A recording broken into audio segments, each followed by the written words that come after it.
दोस्तों नमस्कार, हमारे YouTube चैनल में आपका स्वागत है। ये वास्तु से जमकुंडली का दूसरा पार्ट है। अगर आप पहला पार्ट नहीं देखे हैं तो उसे भी आप जरूर देखें, तो आपको स्टेप वाइज शुरू से कॉन्सेप्ट क्लियर होगा और वास्तु से जमकुंडली बनाने के बारे में आप सीखेंगे भी। इसके पहले हमने वीडियो बनाए हैं जन्म स्थान से जमकुंडली, तो उसी आधार पर ये यहाँ पर जमकुंडली हॉरोस्कोप बना करके उसका एनालिसिस कर रहे हैं, तो उसे भी आप जरूर देखें क्योंकि सब आपस में मिला हुआ है। तो चलते हैं सीधे टॉपिक की ओर। और तीसरे खाने में पहले से ही चंद्रमा है, मंगल है, तो यहाँ पर चंद्रमा को जो ग्रहण है और भी बहुत ज़्यादा लग गया, क्योंकि चंद्रमा यहाँ पर केतु से प्रेरित हो गया। तो सिर्फ भारत के लोग चंद्रमा को स्ट्रांग रखें, अर्थात भविष्य को ध्यान में रखते हुए अगर ये काम करेंगे तो फिर हमारे जैसा विश्व में कोई नहीं होगा और हमें आगे बढ़ने से कोई नहीं रोक सकता है। भविष्य में हम पूरे भारत के लीडर हो सकते हैं। अब देखें जमकुंडली में बुध का क्या पोजीशन हो सकता है। बुध जो कि गोलाई का प्रतीक है, अगर आप देखें तो हमारे नक्शे में भारत के आधे से ज़्यादा भाग पानी से घिरा हुआ है, तो ये भी शो कर रहा है कि हमारे जमकुंडली में बुध का पोजीशन तीसरे भाव में हो सकता है। तीसरे भाव के बुध को मंदा ग्रह कहा गया है, अर्थात बुध यहाँ अपने राशि में होते हुए भी मंदा है, अर्थात बुद्धि। यहाँ पर बुध और मंगल एक साथ एक ही घर में रहने के कारण जो हम चर्चा किए मंगल का, अर्थात मंगल बुध के कॉम्बिनेशन के कारण ही मंगल को जो काम यहाँ करना चाहिए वह नहीं कर पा रहा है। यहाँ बुध और केतु का जो कॉम्बिनेशन है, यह व्यवहार में, स्वभाव में दब्बूपन को और भी ज़्यादा बढ़ा देता है। इसे अगर निगेटिव सेंस में लें तो लाल किताब में कहा गया है कि कुनकुनाता हुआ कुत्ता, यानी ऐसा कुत्ता जो कि मार खा करके कुनकुनाता हुआ वहाँ से चला जाए, उसका वह कोई विरोध नहीं कर सकता है, ना ही वह करेगा, सिर्फ मार खा लेगा और वहाँ से कुनकुनाता हुआ वहाँ से वह चला जाए। आप देखते हैं गली मोहल्ले में ऐसा कुत्ता होता है जिसको कि आप दो चार छड़ी दे दिए लेकिन वह यूं ही वह भाग के चला गया। लेकिन इसका लाल किताब में इसका पॉजिटिव सेंस में भी इसका दिया गया है कि ऐसा कुत्ता जो कि अकेले शेर का भी मुकाबला कर सके। अब हम अपने हिंदुस्तान के अगर परिप्रेक्ष्य में देखें तो हम इसे कुनकुनाता हुआ कुत्ता ही कहेंगे, क्योंकि हम देखते हैं कि बार बार लड़ाई झगड़ा हो या जो भी हो, डिसीजन ठोस हो नहीं पाता है। कोई भी शासक हो, कोई भी प्रधानमंत्री हो, कोई भी राष्ट्रपति हो, हमेशा ऐसा ही होता आया है। लड़ाई कर लिया, मार खा लिया, लेकिन उसका माकूल जवाब आज तक कोई दे नहीं सका है, जबकि क्षमता बहुत ज़्यादा है, लेकिन फिर भी चुप। साथ ही अगर आप देखें तो जमकुंडली के तीसरे खाने में 4 ग्रहों का कॉम्बिनेशन आ गया, बुध, चंद्रमा, मंगल और केतु। अब आप देखें भारत के उत्तर पश्चिम अर्थात राजस्थान, गुजरात के आसपास बंजर भूमि का विशाल क्षेत्र है, रेगिस्तान है, जो कि शुक्र का प्रतीक है। इसलिए शुक्र का पोजीशन लाल किताब के अनुसार जन्म कुंडली के दूसरे खाने में होगा। जन्म कुंडली का दूसरा खाना ये शुक्र का है और यहाँ पर बृहस्पति का ये पक्का घर है, तो धन के लिहाज से बहुत ही अच्छा स्थान माना जाता है शुक्र का। इसे ऐसा कहा जाता है कि यह पाताल से भी धन ला करके आपको देगा। दूसरे भाव का शुक्र व्यवहार में चरित्रहीनता ला देता है, जिसमें कि भारत आगे है ऐसा आप कह सकते हैं, क्योंकि यहाँ के बहुत ही जो बाबा हैं, फ़कीर हैं, मौलवी हैं, पादरी हैं, बहुत से ऐसे केस हैं जो कि सेक्स स्कैंडल में फंस चुके हैं। यहाँ तक कि हमारे कुछ प्राचीन काल के ऋषि मुनि लोग भी इससे अछूते नहीं रह सके। अब आप देखें जन्म कुंडली में बुध तीसरे खाने में और शुक्र दूसरे खाने में, तो यहाँ पर इन दोनों के कॉम्बिनेशन भी बहुत ही अच्छा रिजल्ट देता है।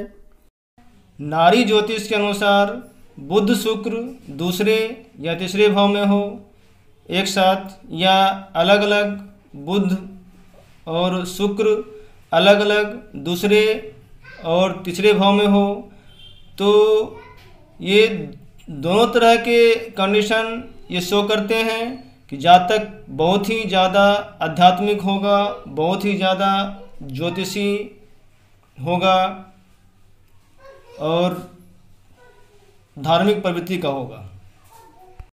तो यहाँ भी विश्वगुरु बनने के भारत के वास्तु में पूर्ण रूपेण से योग बनते हैं। अब आप देखें भारत के उत्तर पूर्वी कोने में, अर्थात नेपाल से सट करके जो हमारा जो एरिया है, वहाँ पर हिमालय की पर्वत श्रृंखलाओं का विशाल रेंज है, श्रेणी है। पर्वत जो कि शनि का प्रतीक है और हमारा नॉर्थ ईस्ट कॉर्नर जो कि जन्म कुंडली का चौथा स्थान शो करता है, तो फिर वास्तु के अनुसार ये शनि का पोजीशन हमारे लाल किताब कुंडली में चौथे स्थान में होगा, चौथे खाने में होगा। चतुर्थ स्थान में शनि को अच्छा नहीं माना जाता है।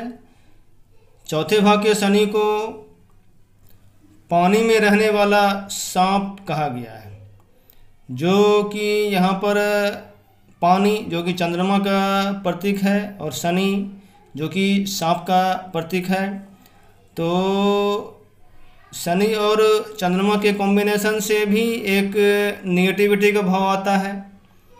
और नॉर्मली शनि अगर माता के गोद में है तो वह माता को कोई नुकसान नहीं करता है, लेकिन फिर भी कहीं न कहीं नेगेटिविटी का भाव आ जाता है और कभी न कभी वह मौका पा कर के वह अपना जहर तो छोड़ता ही है। यहाँ भी आप देखें तो चंद्रमा प्रभावित हो गया। चंद्रमा यहाँ भी शनि के कारण से प्रीत हो गया। कुल मिला के देखा जाए तो चंद्रमा केतु से भी प्रीत है, बुध से भी प्रीत है। बहुत से ग्रहों के से ज़्यादा प्रीत होने के कारण से आप देखते हैं कि कोई भी अगर अच्छे की बात अगर भारत में कोई हमारे प्रधानमंत्री या और भी कोई अगर नेता करते हैं तो फिर उसके विरोध में बहुत ज़्यादा आदमी उतर जाते हैं, बिना ये सोचे समझे कि वह भविष्य के लिए अच्छा है। सिर्फ विरोध के नाम पर विरोध शुरू हो जाता है। आप इस तरह के देख रहे हैं, ये भारत में बहुत ज़्यादा होता है।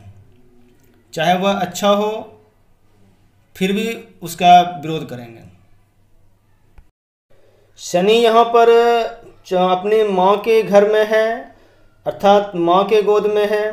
तो आप ये भारत में देखते होंगे कि कुछ मुट्ठी भर लोगों को आप जितना भी माँ की तरफ से अर्थात भारत की तरफ से सहयोग मिलता है, उसको अपने ही घर में अर्थात चंद्रमा यहाँ अपना घर है, अपने ही घर में उतना ही वो ज़्यादा माथे पर चढ़ते हैं।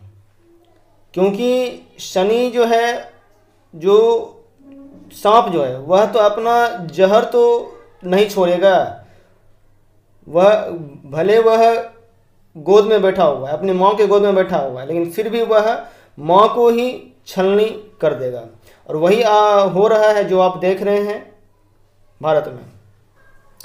जहाँ तक दृष्टि की बात करें तो शनि की दृष्टि 10वें भाव पर आ रही है, जो कि शो कर रहा है कि भारत तकनीकी क्षेत्र में बहुत ही ज़्यादा आगे रहेगा। आगे था भी, महाभारत काल से लेकर के जो भी रामायण काल हो, महाभारत काल हो, उसमें जो भी तकनीकी था उसको आप देख करके अंदाज़ा लगा सकते हैं कि हमारा जो भारत था कितना आगे था, चाहे वह तकनीकी क्षेत्र हो, चाहे धार्मिक क्षेत्र हो, हर चीज़ में। लेकिन जो सम्मान मिलना चाहिए था हिंदुस्तान को, वह नहीं मिल पाया। अब हम बात करेंगे बृहस्पति की। बृहस्पति हमारे जन्म कुंडली के चौथे खाने में ही स्थित होगा, क्योंकि शनि जो कि पर्वत श्रृंखला का प्रतीक है, हिमालय के करीब करीब हमारे जो भी ऋषि मुनि थे, जो भी हमारे बुद्धिजीवी लोग रहे हैं अब तक, सभी हिमालय की गुफाओं में बैठ कर के घंटों नहीं हजारों वर्ष तक वो तपस्या क्या करते थे। ऐसा हमारे धर्म ग्रंथों में उल्लेख है। तो इसलिए बृहस्पति का स्थान भी जन्मकुंडली के चौथे स्थान में होना चाहिए, शनि के साथ ही।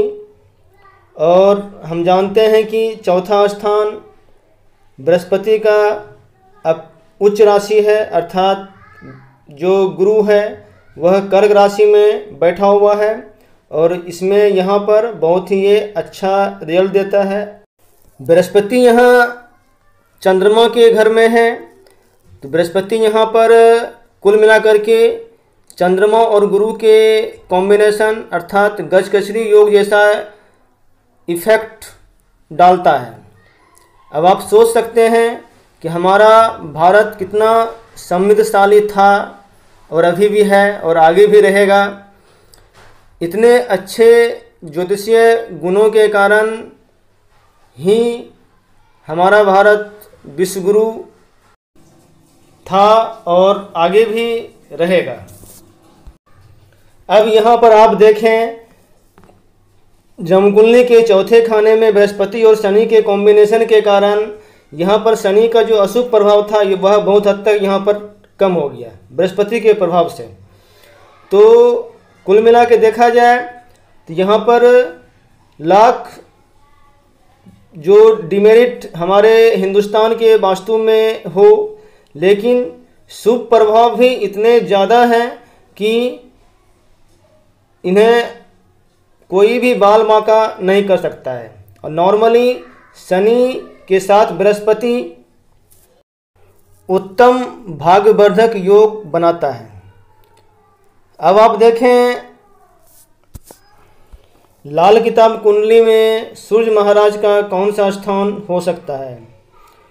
तो यहाँ पर हम सूर्य को जन्म कुंडली का पहला स्थान देंगे, क्योंकि भारत को पूरब का देश कहा जाता है, इसलिए यह जन्म कुंडली के पहले खाने में होगा। और पहले खाने में अगर सूर्य हो तो यहाँ पर सूर्य उच्च का होता है, तो जहाँ सूर्य और बृहस्पति यह ऐसे ग्रह जो कि बहुत ही अच्छे पोजीशन पर हों, तो उन्हें आगे बढ़ने से कोई नहीं रोक सकता है। अब पूरे जमकुंडली को देखें तो सूर्य अगर पहले भाव में है तो वह अपना रिजल्ट सप्तम भाव में मिला देगा। इस कारण से सप्तम भाव तो डिस्टर्ब होगा ही। सप्तम भाव जो कि अपने लाइफ पार्टनर का कारक है, अर्थात जो अभी हम बतलाए मांगलिक के बारे में, तो कुछ न कुछ तो कहीं न कहीं यहाँ भी सूर्य वैवाहिक जीवन को खराब करता है।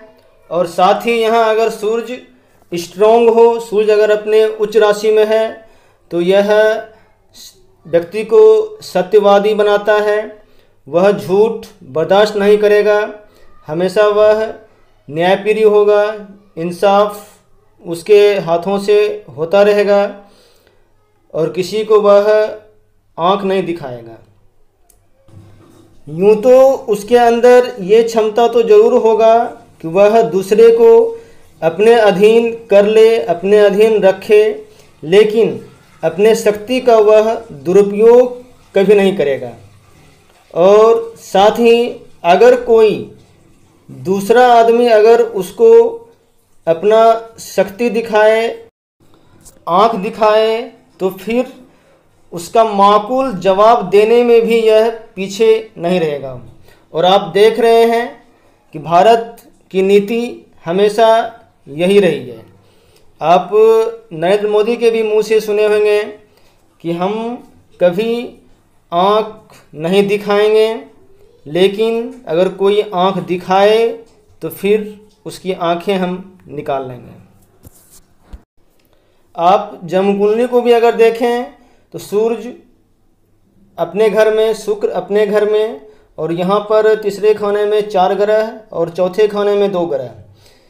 जब ये सभी एक दूसरे से जस्ट अपने साथी घर में हैं, तो लाल किताब में ऐसा कहा गया है कि अगर जो भी साथी ग्रह हैं तो वह एक दूसरे के में मिल जाते हैं, अपनी दोस्ती दुश्मनी को भूल करके एक दूसरे के वह सपोर्टिंग हो जाते हैं।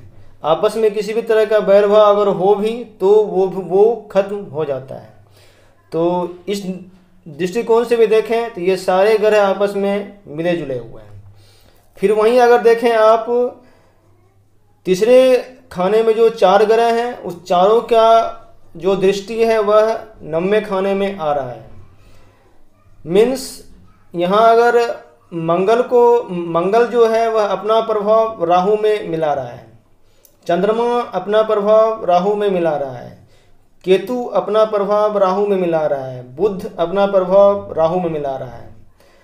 राहु में कोई भी अगर ग्रह का कॉम्बिनेशन अगर मिलता है तो उसके प्रभाव बहुत ज़्यादा बढ़ जाते हैं, एक सीमा से परे, चाहे वह नेगेटिव सेंस में हो चाहे वह पॉजिटिव सेंस में हो।